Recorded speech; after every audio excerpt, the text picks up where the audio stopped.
এখন আমরা শুনতে পাচ্ছি বাংলাদেশের আগে আপা টুক করে ঢুকে পড়বে, আমরা বাইচে থাকতে আপা আসতে পারবো।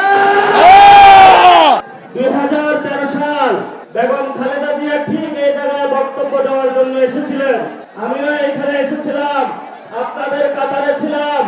এখানে দেখি চেয়ার নিয়ে মারামারি শুরু করে দিয়েছিল তৎকালীন ছাত্র দল। ওই সময় বুঝেছিলাম এরা হাসিনাকে ফেলাইতে পারবে না। তখন আমরা ইনশাআল্লাহ পুরো বাংলাদেশে গুছানোর কাজ আরম্ভ করি।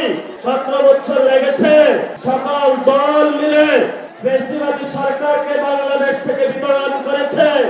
এখন আমরা শুনতে পাচ্ছি বাংলাদেশের আগে আপা টুক করে ঢুকে পড়বে, আমরা বাইচে থাকতে আপা আসতে পারবো।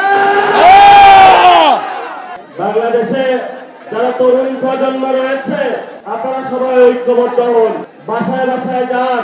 যে জায়গায় গ্যাস নাই, যে জায়গায় বিদ্যুৎ নাই, এলাকাবাসীকে ঐক্যবদ্ধ করে রাস্তায় নেমে পড়ুন।